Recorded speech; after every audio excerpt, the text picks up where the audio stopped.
ಯುವಕ ಶ್ರೀಮಾತೆಯವರ ಹತ್ರ ಬಂದಿದ್ದಾನೆ.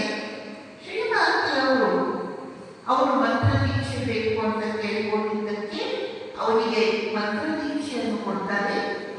ಮಂತ್ರ ದೀಕ್ಷೆಯನ್ನು ಕೊಟ್ಟು ಆದಮೇಲೆ ಅವನು ಶ್ರೀಮಾತೆಯವರಿಗೆ ಒಂದು ಒಳ್ಳೆಯ ಸೀರೆ, ವಸ್ತ್ರ ಮತ್ತು ಒಂದಿಷ್ಟು ಕಾಣಿಕೆಯನ್ನು ಗುರುದಕ್ಷಿಣೆ ಅಂತ ಅರ್ಪಿಸ್ತಾರೆ.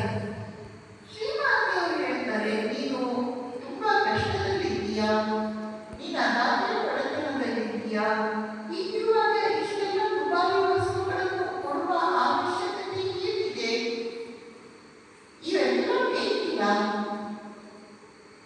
ಆಗ ಅವರು ಅತ್ಯಂತ ಭಕ್ತಿಯಿಂದ ಹೇಳುತ್ತಾನೆ, ಅಮ್ಮ, ನನ್ನ ಬಂದ ಏನೇನಿದೆಯೋ ಅದೆಲ್ಲ ನಿಮಗೆ ಸೇರಿತು. ಮಗನು ಕಷ್ಟಪಟ್ಟು ಸಂಪಾದಿಸಿದ್ರಲ್ಲಿ ಸ್ವಲ್ಪ ಭಾಗವನ್ನು ತಾಯಿಗೆ ಕೊಟ್ಟರೆ ಅವನಿಗೆ ಸಂತೋಷ ಆಗುತ್ತೆ.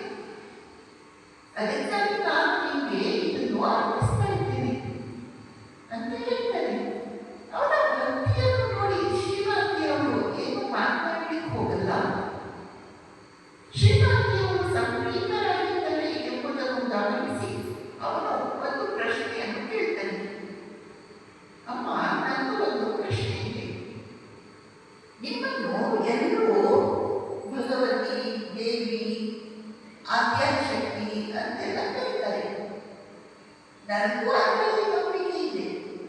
ಆದರೆ ನೀವೇ ಒಂದ್ಸಲ ನಿಮ್ಮ ಬಾಯಿಂದ ನೀವು ದೇವಿ ಅಂತ ಹೇಳೋದಾದ್ರೆ ನನ್ನ ನಂಬಿಕೆ ಇನ್ನೂ ದೃಢ ಆಗಿದೆ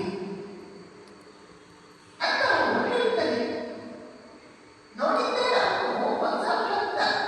ಶ್ರೀಮಾತೆಯವರಿಗೆ ಮೊದಲಿನಿಂದ ಅವನ ಪರಿಚಯ ಇರಲಿಲ್ಲ.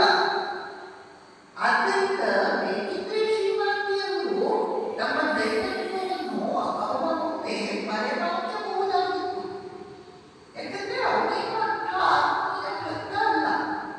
ಆದರೆ ಅವನ ಭಕ್ತಿಯ ಆಳವನ್ನು ಕಂಡು ಶ್ರೀಮಾತೆಯವರು ಯಾವ ಮುಚ್ಚುಮರೆ ಇಲ್ಲದೆ ನೇರವಾಗಿ ಹೇಳ್ತಾರೆ, ನೀನು ಜನರಿಂದ ಏನೇನು ಕೇಳಿಸಿಕೊಂಡಿದ್ದೀಯೋ ಅದೆಲ್ಲ ಸತ್ಯ.